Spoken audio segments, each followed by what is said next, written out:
Jail sentences. Let's get more on this now from Jason Johnson, who's a professor of political science at Hiram College. He joins us now live from Washington, D.C.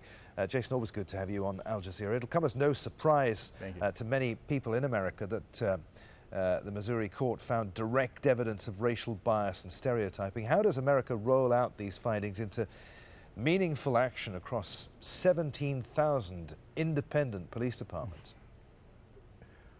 That is the real challenge, both the strength and, when it comes to reform, weakness of the United States is that there's so much local control that even if the Department of Justice finds that there are problems in Ferguson, the Department of Justice cannot just come in and take over that police department. It's going to require effort on the part of the mayor, on the part of members of Congress, on the part of the governor of that state to change just one small police department, let alone departments across the nation. Now, you'll have to put me right if I'm wrong here, but as I understand it, there's no federal police organization overseeing all of the various police forces across America. If that is the case, how can any cultural shift in practices dictated by Washington actually be implemented locally?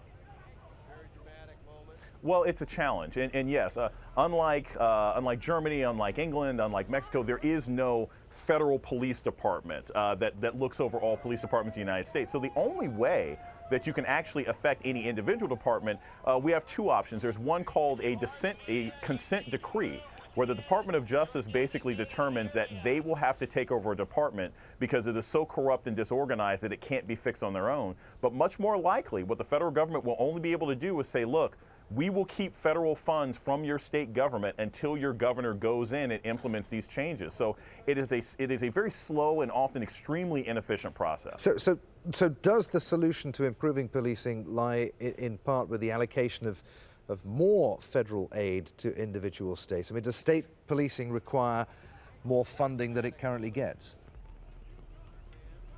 It will require more funding and it will require more training. Look, if you look at what happened in Ferguson, Missouri, that is not unique. The number of discrimination and behaviors you see in Ferguson, Missouri, you also see in Pittsburgh, you also see in Cleveland, you see in Albuquerque, you see in Kansas City. So changing cultural behavior is a long and difficult process, and often it requires a clean slate, simply firing everybody in the department and starting over from scratch. And unfortunately, the federal government cannot make that happen. That is something that would have to come possibly from the governor's office, and the only way you would convince a governor to engage in such a radical action would be for Washington, D.C. and the Obama administration to say, look, we'll withhold federal highway funds, we'll withhold education funds unless you implement these reforms. And usually there is not enough political will in the Obama administration or D.C. to make those kinds of decisions. Yeah, talking about political will, the Department of Justice has been presented with a set of recommendations by a federal task force on police reform. Is there enough time to implement those reforms in the, 690-odd days that Obama has left in office? There's enough time if there is political will. And again, it's going back to the same issue, but if you could influence federal funds, if you could convince different state legislatures that they need to reform police departments, this could be done. And I think really the solution here comes less in making arguments about whether or not there's cultural discrimination, but maybe even a government efficiency argument. If you look at a city like Pittsburgh, they have accrued over $100,000 in fines this year alone in settling police brutality cases. In cities like Denver, it's millions of dollars over 3 years.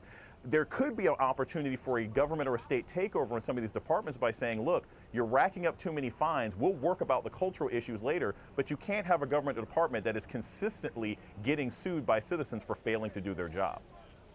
Jason, always great to talk to you. Many thanks indeed for being with us. Jason Johnson there in Washington, D.C. D.C. Thank you. Anytime. The trial of the alleged Boston